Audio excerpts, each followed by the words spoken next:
I have a question. Who do you think the best player in the NHL was at generating scoring chances off the rush last season? This is a chart of the top 250 players at generating 5v5 chances off the rush last year. The further to the right you are, the more ice time you had. Think of defensemen who eat a lot of minutes, or guys who went super deep into the playoffs. Evan Bouchard's, Cale Makar's, maybe even Mark Scheifele. But the interesting part of this graph is that the higher up you go, you'll see a higher rate of offense generated through assisting teammates' shots or taking your own shots while on the rush. This is where you start to see top liners like Sam Bennett and Nico Hischier, but it's also where you see superstars like Connor Bedard and Nikita Kucherov. Once you get to the top right, it's the best of the best. The most elite players in the NHL who, while they can do everything, they're also extremely efficient off the rush, and they generate a lot of rush chances while playing the most minutes on their team. Leon Draisaitl, Nathan MacKinnon, and Connor McDavid. Except, we're missing some people. On the left, you'll see guys who are hyper efficient, but for one reason or another didn't get the same minutes that the 99 overall superstars got. Owen Tippett, for example, is good, but really all he can do is score off the rush. A true specialist who excels in limited minutes and not someone you would build a team around. He wasn't injured, he just didn't do everything well enough to garner more minutes. Microwave scorer.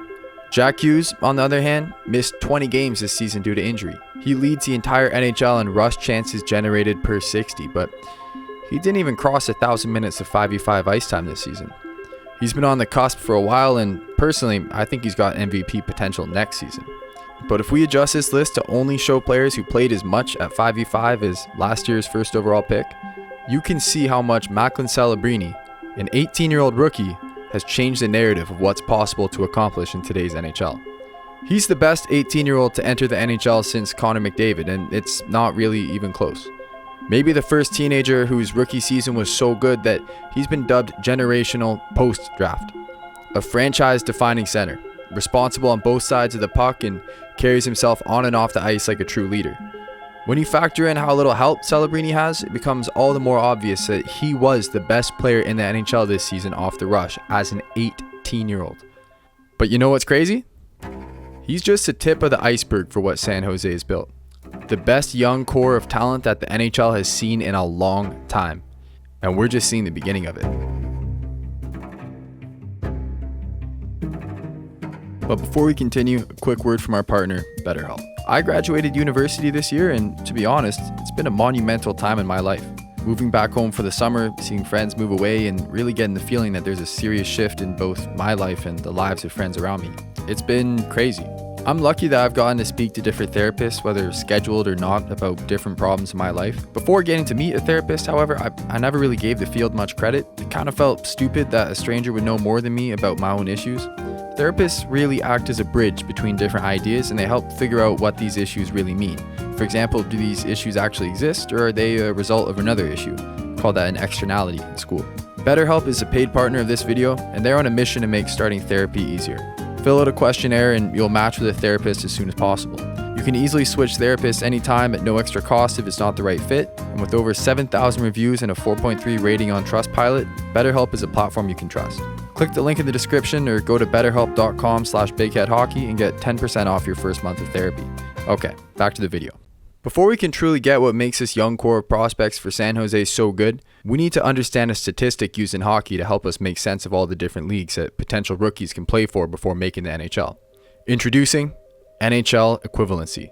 NHL equivalency, or NHLe for short, is a type of model which tries to adjust for point totals in different leagues. The purpose is to translate the point totals of another league to the NHL equivalent of that. Before it existed, scouts had to guess how the different leagues' talents adjusted season to season, and then they would have to compare it to other leagues which are also adjusting season to season, position by position, age to age, playstyle by playstyle.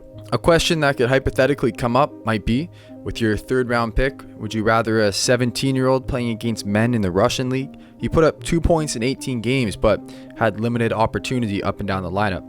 Or a 19-year-old who's doubled his production in the Quebec League over last year when he wasn't drafted, but is small enough that he didn't qualify for the World Juniors team. That question wasn't easy before. Well, it's still not easy, but NHL equivalency would help show how impressive that 17-year-old was compared to the 19-year-old who's comparatively shooting fish in a barrel. Oh, and if you're curious, player A was Pavel Buchnevich, player B was Connor Garland. Both great players, but Buchnevich had 76 points in 73 games a couple seasons ago, a massive step up from his 2 points in the Russian league as a 17-year-old. Turns out, even if you're getting games played and time on the ice in the Russian league as a 17-year-old, you're far ahead of the pack. Garland, however, was a little shorter and was playing in the Quebec League as an overager. History tells us that if you're not drafted, you have a small frame, and you produce a lot of points, your odds of success aren't actually that high. 2% chance of becoming a good NHL player. That's why he went in the 5th round in 2015 despite putting up over 120 points. How these models work is they give you a percentage chance that a player will turn into a star or just a regular NHLer. If you're getting a lot of games against tough competition but fewer points, the model will say you're probably an NHLer but maybe not a star at the NHL level.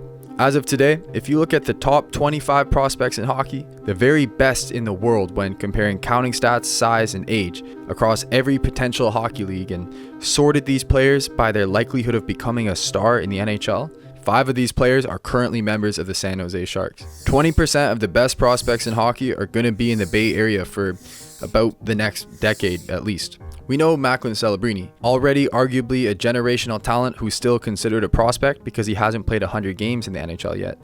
But he was just one of 2 rookies who suited up for the Sharks last season. Will Smith. No, not that Will Smith. William Charles Patrick Smith finished 6th in Rookie of the Year voting last year. After starting the season with 0 points in his first 8 games, he proceeded to score 45 points in 66 games. A pace good enough to put him up there with the rest of the loaded 2023 draft class, arguably the best group we've seen since 2015.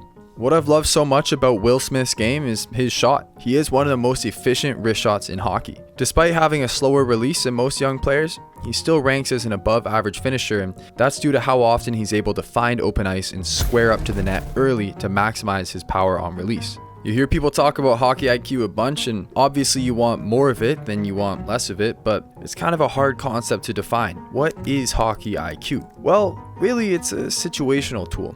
Among many other ways, you could have a high hockey IQ specifically in knowing when to offer support on the forecheck, or you could have high hockey IQ when it comes to finding open ice for shooting opportunities. I think the latter is where you'll really see Will Smith's IQ kind of come in. Will Smith has one of the hardest average shots in the league, and it's partly due to his slower release. Smith has become excellent at not only finding ice for these shots, but also creating open ice for shots. Sometimes that means circling all the way back out to the point to load up, and sometimes it means battling in the net front to tap in the greasy ones, always keeping his body square to the puck and always ready to receive a pass. This allows Smith to shoot from range more often than most players in the NHL. He's in the 95th percentile for shots taken from long range, and his 2 goals are more than almost every other forward from range. Will Smith has been a top 5 player in his age group for his entire life, and apart from October 2024, when I'll give it to you, Will Smith wasn't that good, he has been a top 5 player in his age group for his entire life. As the season went on as well, you could start to make the argument he was number 4 or number 3 in a redraft. He has been that good. It's a shame he went number 4, but it was such a good draft class, but he was overshadowed by Bedard, Fantilli, and Carlson, and then he was overshadowed by Celebrini last season on his own team, but Will Smith's time to shine will come very soon. But first, I'm going to name 3 names for you and let you guess what they have in common. John Tavares, Connor McDavid, Michael Misa. Any guesses? These guys are the only 3 forwards who have ever been given exceptional status to join the OHL at 15 years old, who then went on to lead the OHL in points per game in the year they were drafted. Tavares went number 1 overall to the Islanders, and with very little help, he has had multiple MVP nominations and he has slain playoff demons for multiple franchises. Connor McDavid went number 1 to the Oilers and is actively making the case for being the greatest player of all time. Michael Misa went number 2 to the Sharks despite hitting the highest point total in the OHL from a player since Patrick Kane. Why did Misa not go number 1? If his offensive production was that good, was his defensive game just that bad? Nope. Actually, elite prospects compared him to Macklin Celebrini and rated him as the best 2-way forward in the draft. Damn, okay, well, is he a boomer bust prospect or something? Nope. Again, elite prospects had him as having the highest floor of any prospect in the draft. He's really can't miss in terms of he will bring you a certain level of production. So, all right, what's the issue here? Well, the one thing you'll kind of hear scouts talk about is that the 134-point scoring superstar forward who gained exceptional status into the OHL as a 15-year-old doesn't have the best ability to create one-on-one. So for example, at the NHL level, you might see him as being someone who excels in a good opportunity more than someone who makes the most of a bad opportunity. That's a real challenge with a prospect, because when the tools are there and you see flashes of excellence just maybe not done as consistently, it's kind of a concern, but it's also kind of not. Okay, well, maybe the scouts are looking at the -10 plus minus in 4 playoff games, and he didn't get invited to Team Canada at the World Juniors, and he missed the U18 Men's World Championship, so I mean, there's reasons to not pick him, right? But he was playing injured in the playoffs. He recovered from that injury instead of playing in the World Championships, and I don't think me or you think that Team Canada made the right roster decisions at the World Juniors. So, you know when you can feel yourself looking for a reason to disagree, or maybe not disagree, but looking for a reason to not take the exceptional status superstar OHL prospect? I think that's what some of the scouts were doing here. Matthew Schaefer is obviously unbelievable, and I think he was the correct first overall pick, but Misa is just that good. At every level he's played in, he's among the most elite company. He plays a two-way game. He has game-breaking speed and skating technique, and say you don't like him creating as a center, okay, well, he also plays the wing. Probably on 19-year-old Macklin Celebrini's wing. Take your pick, but Michael Misa is rivaling Ivan Demidov for most exciting forward prospect in hockey, which means San Jose has drafted a player of this caliber for the 3rd straight season, following up on one of the best team drafts in modern hockey. The 2024 San Jose Sharks cleaned up at the draft. It wasn't just Celebrini. That is a home run in and of itself. But their first pick in the 2nd round, Igor Chernyshov, looks like easily the biggest steal of the draft. Chernyshov is the all-skill power forward that every team wishes they had in the playoffs. Everything he's done this season in the OHL and even up into the AHL mimics a career path of a top 10 pick, not a 2nd rounder. He has the kind of skill where he's trying spin moves on a random board battle or trying to walk through 3 to 4 players at once. We don't really know what this guy's ceiling is because his potential has skyrocketed since last season, but he's a 6'3", 205-pound power forward winger who has 55 points in 23 games last season, before coming up to the AHL where he had 2 points in 3 games as a 19-year-old. In the Russian league, people thought of him as a bit of a two-way forward, which has been unreal for his development again. Letting the offensive game flourish against Ontario competition has been a joke. He's got a couple around the edges issues in his game. Nothing too serious, but maybe he starts in the AHL next year and works his way up. He probably won't compete for the Calder this year. Okay, I just rattled off 4 forwards here. Where are the defensemen? Okay, sure, this is arguably the weakest point in the prospect pool, but there are some guys who are pretty cool. Maybe a little small, maybe took a weird career path, but of every defenseman San Jose has, Sam Dickinson sticks out as the most likely to become that #1 guy, and hell, he might even compete for the Calder this year. Remember how I said the 2024 draft was unreal for him? Celebrini, Chernyshov? Well, 10 picks after Celebrini, they got Sam Dickinson, the highest drafted defenseman for the Sharks in over 25 years. He led the London Knights in points this season, despite the fact that 1, there are 16 NHL affiliated prospects on the roster, and 2, he's a defenseman. Dickinson's London Knights were so good that they beat Gavin McKenna's Medicine Hat Tigers in the finals, and they smoked them 4-1. Dickinson's scoring was unbelievable this season. 29 goals in 55 OHL games would be a great season as a forward, but 91 points is elite company. It's why he's rated as a 100% chance of making the show from the NHLe model. Elite prospects pulled actual anonymous NHL scouts before the 2024 draft, and one of these scouts had Celebrini first, Dickinson second. Maybe that was a Shark scout. Who knows for sure, but the reason Dickinson rated so highly is because his skating and defensive game are so sound that the offensive production is just gravy. He's 6'3", 210 pounds. Big body. When he was drafted last season, the expectation was that he's a can't-miss guy who's able to do anything and everything you need him to. Well, the Sharks might just make him their #1 quarterback defenseman because despite his best shot being the occasional slap shot here and there, he can create offensive opportunities out of nothing. Handles and speed from a defensively responsible big body defenseman. Damn. He has an argument for being the fastest defenseman in the OHL this year. Combined with his elite edge work and consistent smart offensive reads, he's looking like he's going to be the defenseman of the Sharks' future. My God, it doesn't even stop there with the Sharks. There's about 10 other guys who could easily make the NHL and become solid contributors. Without even mentioning, they have the best goalie prospect pool in hockey.